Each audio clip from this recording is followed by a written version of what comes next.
Hi friends, সকলকে জানাচ্ছি আমার চ্যানেলে অনেক অনেক স্বাগত এবং অনেক অনেক ভালোবাসা। আজকে বহুদিন পর আমি আরেকটি ছোট্ট ব্লগ নিয়ে চলে এসেছি। আসলে আমার এই ফোনের গ্যালারিতে এই ভিডিওটা অনেক দিন ধরে পড়েছিল, তাই ভাবলাম তোমাদের সাথে শেয়ার করি। যেহেতু ভিডিওটা আছে তাই শেয়ার করতে প্রবলেম নেই। আসলে আমরা সেদিন গিয়েছিলাম একটি মেলাতে, আর এই মেলাটি হয় গ্রামের ভেতরে। গ্রামের কয়েকজন মিলে এই মেলাটির আয়োজন করেছে। মেলাটি কিন্তু খুব বেশি বড় না, একদম ছোট একটি মেলা। ছোট মেলা হলেও গ্রামের সবাই মিলে যেহেতু এখানে আসে, তো এখানে আনন্দটা খুব বেশি হয়। আমরা প্রথমবার এই মেলাতে গিয়েছিলাম, এর আগে যাওয়া হয়নি। আসলে এখানে আমার একটি দিদির বাড়ি আছে, তো সেই দিদির কাছ থেকে জানতে পারি যে তাদের বাড়ির কাছেই মেলা আছে। তো আমরা এর জন্য সবাই মিলে ভাবি যে ওদের বাড়িও যাওয়া যাবে এবং মেলাটাও ঘুরে নেওয়া যাবে। তার জন্য আমরা সবাই মিলে রেডি হয়ে চলে এসেছি। এই মেলাটির আয়োজন যেখানে করা হয়েছে তার চারপাশে কিন্তু ধান ক্ষেতের মাঝখানে মেলা। তো এরকম মেলা তোমরা দেখেছো কিনা জানি না। আর এই মেলাটি এই ধান ক্ষেতের মাঝখানে এই কারণেই, কারণ এখানেই রয়েছে মন্দিরটি। মন্দিরের সামনের জায়গাটুকু ফসল করা হয় না এই মেলার জন্য, আর মায়ের মন্দিরে পুজোর জন্য। তো সামনের জায়গাটুকু ফাঁকা থাকে, আর চারপাশে যাদের যাদের জমি আছে তারা ফসল করে। এই মেলাটি বেশ অনেক বছর পুরনো, ঠিক আমি জানি না, কিন্তু শুনলাম যে অনেক বছর পুরনো মেলা। এখানে প্রতি বছরই এরকম মেলা করা হয়। পুজোর জন্য এই মেলার আয়োজন করা হয়েছে। কোথায় পুজোটি হচ্ছে সেটাও তোমাদের দেখিয়ে দিই। তো এখানে দেখো মায়ের পুজো করা হয়েছে, আর এনারা পুজোর দায়িত্বে রয়েছেন। তো মাকে দেখতে কিন্তু ভীষণ সুন্দর লাগছিল। আমরা যে সময় গিয়েছি সেখানে পুজো হয়ে গিয়েছে, আর প্রসাদও হয়ে গিয়েছে। তো প্রসাদ যদি খিচুড়ি হয় সেটা খেতে কিন্তু আরও ভীষণ ভালো লাগে। তো আমরা এখানে যাওয়ার পরে প্রসাদ পাই, আর প্রসাদটা ভীষণ টেস্টি ছিল। এখানে বর্তমানে লোকেরা পুজো টুজো করে সবাই রেস্ট করছে, যারা উপাস ছিল তারাও এখন রেস্ট করছে, প্রসাদ খাওয়া শেষ এবং মায়ের দর্শন করে কিন্তু ভীষণ ভালো লাগলো।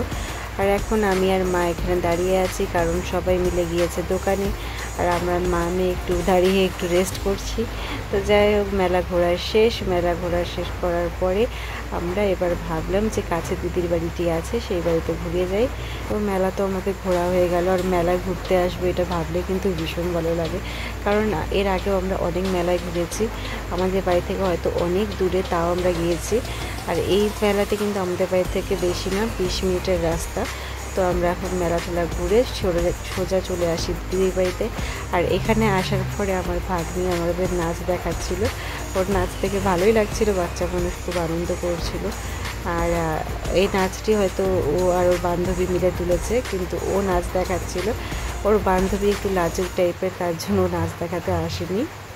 যেহেতু ওর বান্ধবী আসেনি, তো ও একাই আমাদের নাচ দেখাচ্ছিল। তো তোমরা চলো নাচটা একটু দেখে নাও।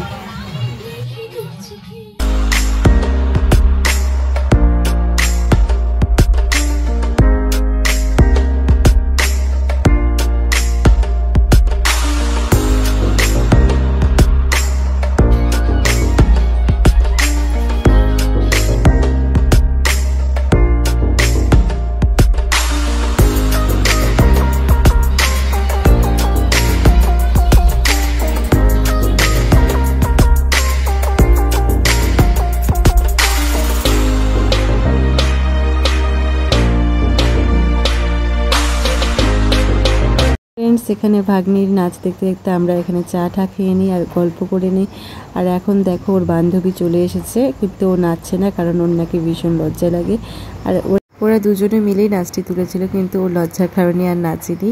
তো আমার ভাগ্নি তো নেচেছিল, আর ভাগ্নির নাচ টাচ দেখে নেওয়ার পরে আমরা এখান থেকে বেরিয়ে পড়ি বাড়ির জন্য, কারণ অনেক রাত্রি হয়ে গিয়েছিল আর আমরা বাড়ি ফিরবো। তাই ভাগ্নির নাচ দেখার পর আমরা সেখান থেকে বেরিয়ে পড়ি। তো আজকের ব্লগটি আমি এখানেই সমাপ্তি করছি। তোমাদের কেমন লাগলো জানিও। যদি ভালো লেগে থাকে প্লিজ ভিডিওটিকে লাইক করে দিও, আর চ্যানেলটিকে সাবস্ক্রাইব করে দিও। টাটা, দেখা হচ্ছে তোমাদের সঙ্গে নেক্সট একটি ভিডিওতে।